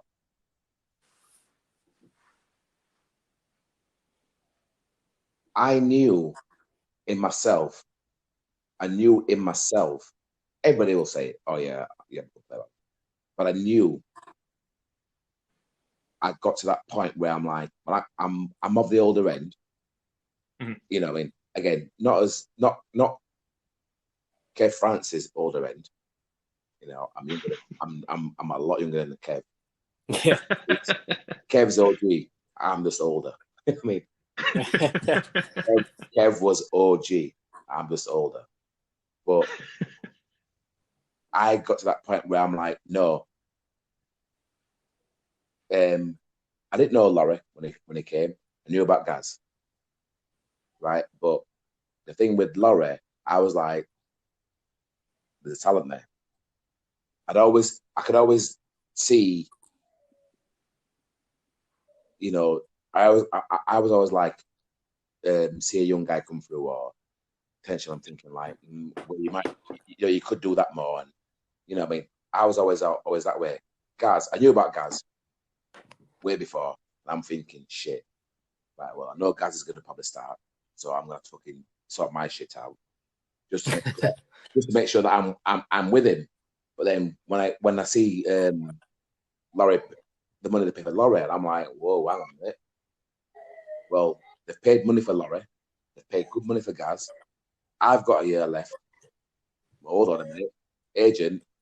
Let's get fucking talking, because this shit's not happening. We're fine. So I'm thinking, are you saying we're fine because we're fine? But again, I didn't put myself in a position to make it right. And when it came to, obviously, which it happened, the sacking happened. Yeah. Prior to that, it was do you remember was it not Northampton? It was that Bridge. Yeah. 3-3. Yeah, did you go to that game? I didn't know. I wanted that one. But have you seen that game? Yeah, because you came on and bagged the third, didn't you? I promise you, not of a lie, I was gassed that game. I was absolutely so gassed just to get on that pitch. Yeah. Because you could tell, obviously at the time, if you remember, they were that whole non-league. They were making the strides. You remember? It was Rushden, wasn't it? It wasn't Dagenham. It was Rushden. I apologise. Rushden Diamond, sorry. They were making big noises. Do you remember? Yeah. I mean, that was like, oh, look at Rushden. Oh, they were, and on the pitch, and you could, honestly, I was on the bench at the time. They were giving it big licks. It was like they were like experienced pros that have been in the game that long, and they were jarring. And I'm like, get me on. Please get me on. Just for a tiny bit, just get me on. And again, obviously I got on, scored the goal. No, I think I scored. I think I helped Gaz get a goal as well. Yeah, I can't remember. In that sense, it's fine. But it was. Do you know what? It was a lot of feelings, and it was like, you've got all these players brought in, and yet you're the one that's come and made the difference. Yeah, from the previous season, I literally was like, I've tried my ass off to try and better this club, and yet you've brought all these players in. Granted, I've had a shit pre-season, should I say? Pre-season, yeah. Pre-season, and I lost my place. Granted, I lost my place because I didn't put the commitment in that the club deserved. I won't blame anyone else but myself, 100%. And that game, I was like, "Oh, hang on a minute, this is happening." And I remember being outside the coach, and Adam Pearson walked past, and he came over to me and he shook my hand, and he went, "Here, Rodney, well done." And he went, and I went, so I was like, "Oh, cheers, chairman." He went, "So you're going to sign a contract?" There was no contract for what to me, there was no contract, because bear in mind, I'm talking more at the start of the season. And I'm asking my agent at the time to look, these fuckers are getting paid more money than me. I've got 2 kids. These guys are fucking single. I want some money for my fucking kids. You know, I'm shopping in fucking Lidl. They're shopping in fucking Sainsbury's. No disrespect in that way, but no. To Gary, to any of the players that came in, it was no disrespect towards those players. It was more of the fact that I'm older than these guys, and I understand that I've been where they've been. I've been on the bottom of the food chain. I've been where, you accept that. Well, yeah, but I was like, right, well, you put me on this plasterboard in this film reel. Well, give me this deal. Yeah. So anyway, a few weeks later, or not a few weeks later, but obviously in time, he ends up sacking, obviously, the manager. Oh, no, in fact, there was like, "Right, Rodney, we're going to have talks about you giving you a new deal." Brilliant. That, to me, I was like, right, finally, thank you. And it was just a simple conversation with the chair, because he thought I was trying to do a Bosman, and I was like, right. Do you know what I mean? Adam thought I was trying to do a Bosman. I was like, why had he have asked me, bear in mind we used to talk quite openly, had he have asked me on a personal point of view, "Rodney, do you want to stay or do you want to go?" He'd have got the answer straight away. And it was never the case. It was never the case. It was simply like that. At the time, I had an agent that did a shit job. When I said to him, "Please get me a new deal, because these people are coming in, they're getting more money than me. I think I deserve a bit more than that." You know what I mean? And he just said, "It'll be right." I mean, he said, "No, this is not the right time." But I was like, "Right, okay, I'll leave it to you." But again, you know what I mean? So, Brandon ended up getting sacked. Jan Mobby came in. I was injured. Inevitable as it was, I got let go. I had no hate towards Jan Mobby, no hate towards Adam Pearson. It was shit how it ended, but I wish it'd have been better. Yeah, I mean, it's one of those weird things, looking at your career stats and the games that you played for City, and it's like you say, it sort of ended on a flat note for you. Yeah. And the number of games that you played for us actually wasn't, all that many, but it's like you kind of come up for fans of my vintage. It's like, to put it in, it's like, I'm a massive fan of the Clash, and they always said that they weren't massively successful, but they were big in the culture. Yeah. And that's kind of how I think of you with City. It's like, all right, maybe 6 months you were, red hot, and then the rest of the time you probably wished it would have gone another way, but you were big in the City culture. I still think, you're a bit of a cult hero. So it ended on a poor note for you, but the impact, I think, that you had really outlasts, certainly your time there, at least, for me. I'm just watching that goal again, mate, against Rushton.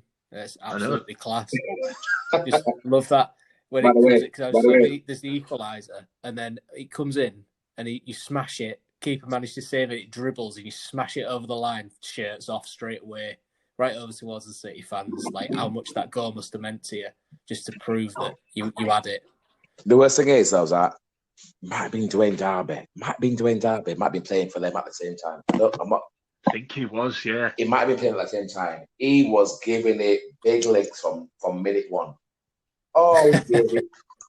And again, some people can banter and whatever. I could only save myself just for 90 minutes. I didn't have the banter for 90 minutes. If that was the case, there was no chance I was running down a channel, because I'd be absolutely knackered to start jawing to people.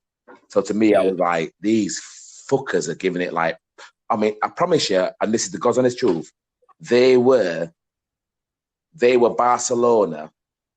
When I say Barcelona, I don't mean in the play. I mean Barcelona in their preparation, as in like the way they came in their tracksuits, the way their club was run, the way there's a lot of money pumped. Believe me. That club went to and it went in the end, and it went broke quick, didn't it? Yeah. Let me tell you this now.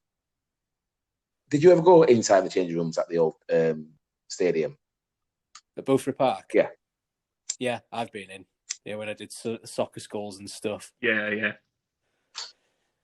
Did you ever go in on a cold February evening? Snow. No. I went in during Christmas once. I've forgotten the name. John. It was the guy who used to run City in the football in the community. John. I can't remember his name, but we've been in there a few times. But I don't know if it'd have been as cold as it was in February when you were in there. Obviously, two of the gifted players ever, Theo and Ian Goodison. Yeah. Bear in mind, in those changing rooms was possibly the bleakest thing I've ever seen in my life, and the most coldest thing that's happened to any human being. The North Pole would laugh if they could see what we went through. Right? They would literally put Vicks on their toes. I looked at them for the first time. I looked at them and I was like, I'm with you as a black guy, but what the fuck are you doing? And they looked at me and went, Rodney, put them on your toes and then tell me something. Okay. You know what? I followed suit because it was that bolted in that changing room. Oh, it was horrible. It was horrendous. I promise you, those changing rooms were horrible. But bear in mind, going to Russian Diamonds, honestly, it was like going to, how can I say, Wembley. That's how far ahead. Yeah. We went there as like we were second class. They treat it as they were better than us. That was a difference. I mean, I was like, oh, I'm not having this. I'm not having this. I mean, yeah, that's some disrespect, isn't it? But again, it was that relief of like, do you know what? And I do blame myself, and I take every single bit of blame for myself. But like I said, I look back now and at myself only two times in my life where pre-season where I've let myself down. One when I was 16, and one in my final season at Hull, where I didn't prepare myself right, and one where I was lucky enough to turn it around, but unfortunately, due to a shit, what do you want to call it, agents and whatever, and I can't fucking rubbish. Yeah, we didn't have a clue. Yeah, and then next thing you know, he's like, "Oh, do you want to go to fucking Finland? Fucking Finland? What the fuck's Finland?" Definitely need Vicks on your toes. I'm like, "What the fuck is Finland?" I'm like, "What the fuck?" I'm like, "What are you on about?" It's like that. It's like, what are you on about? Is that the only thing you got for me? Do you know what I mean? Is that the best you've got from it? Like, come on. I mean, but like, you know, that was, you know, like I said, I let myself down because, like I said, I was in a place, I was in such a dark place because I felt that we should have got to the final. We should have got to the final. Yeah. And I think for what we went through, we deserved to go to the final. No club, no fan, no one in the world who would have known, well, they didn't know, but knowing this right now, what we did, what we went through, would have turned around and said, you know what, you can't take it away from them, and they couldn't have taken that away. They could not take that away from us. They couldn't do it because we deserved that. We deserved it. Yeah, I mean, you know, we weren't no doubt. arrogant. Yeah, You put we weren't the graft arrogant. in. We weren't on fucking mega money. We literally just turned up and we just played, and we just literally just turned out and did what we could. And we had a fantastic manager. We had a fantastic manager. We had a great man. We had a great coaching staff. You know what I mean? And we did our best on that day. And if it wasn't good enough, fine. That was cool. But we did our fucking best. We did our fucking best. And no one can take that away from us, except the second leg. Because we didn't play our best. Yeah, we lost, but we didn't play our best. But God, did we? We gave everything. Every game, we gave everything. It might not have been as good as everybody else. Some games, teams might have been better than us. Yeah, right, and we might have got a victory. Yeah, cool. But we gave our all. And no one can doubt anyone on that pitch that we did not try our best. Tell you what, I mean, if this is the longest interview I've ever done, but I think that's a brilliant place to end.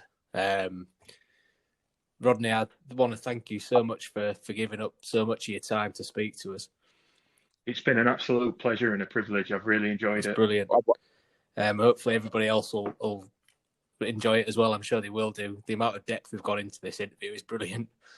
I've not even finished. I didn't realise we were finishing that quick. Honestly, lads. Seriously. Can I just give you a final point? Yeah. Let's go for it. Finish on this. We might be able to get you back for another time. I think we should do a part 2 at some point. Well, do you know what? I'm happy to do another part 2.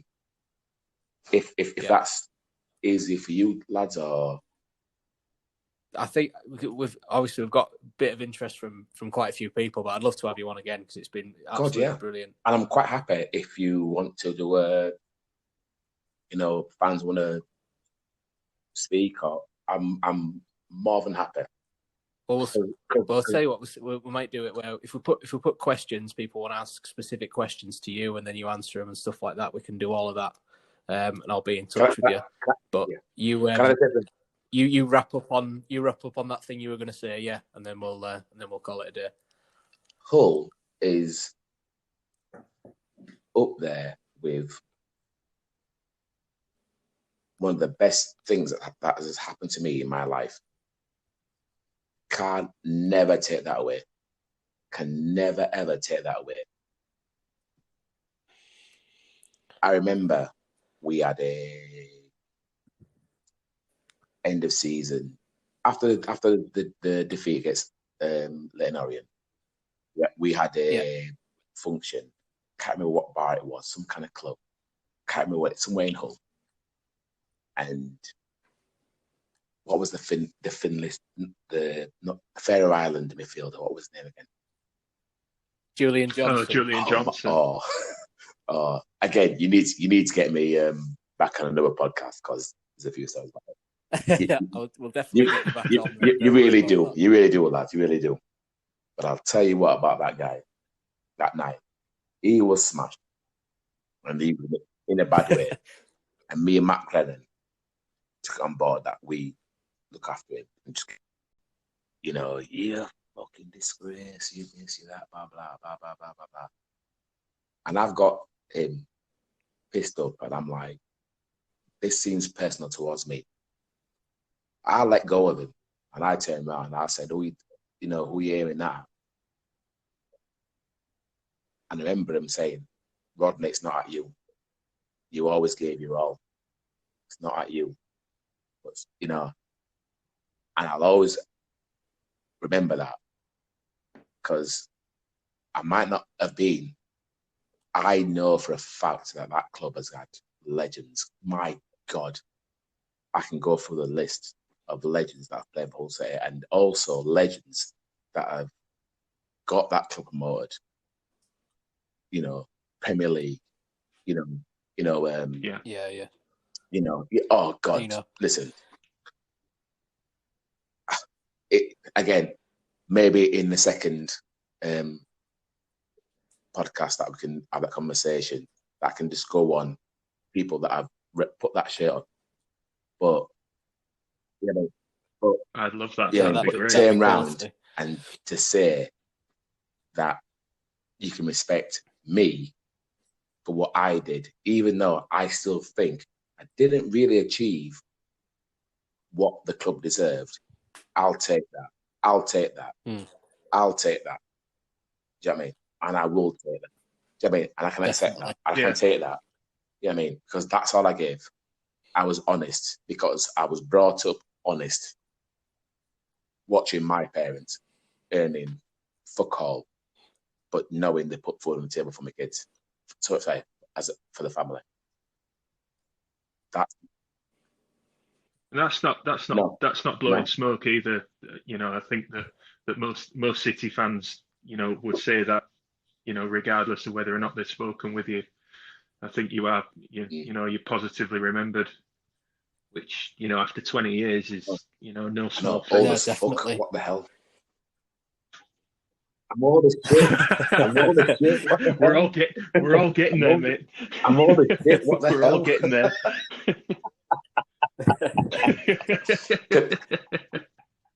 Say what? Thank you for coming on, Rodney. And fellas, and I mean this, fellas, seriously. I am more than happy, whether it be obviously on the phone, meet up, do it together, whatever, online, whatever. Yeah. If it's something that can give some positivity to the club. And again, just so you know, I have never, ever, ever set foot in the new stadium. And I don't even know where it is. That is the God's honest truth. I've never been there once. It's not that far from Boothry, really, is it? It's But again, I've never even been there in my life. But again, what I'm saying is that if it's any way that I can do that for you, I would do it, because I've got nothing but respect. Nice. First and foremost, you want to do this, but also for the time that I had. That's amazing. I love that. That's great. Rodney, thank you so much. I think we're going to end the podcast now, but obviously we'll be in touch. Yeah, cheers, Rodney. Absolutely fantastic, mate. Yeah. Take care of yourself. And you've got my number. We'll be back. I will do. Yeah, I'll be on with you straight away as soon as this lockdown ends, and we'll sort something out a bit more personal than just phone. That's great. Okay. Great. Yeah, go steady, Rodney. Cheers, mate. Thank you very much. Remember, it's at Tigers Blah on Twitter, and it's at Tigers Podcast on Facebook. Thank you for downloading. And I will share as much as I can if it means helping you guys anyway. Take care of yourself. See you soon.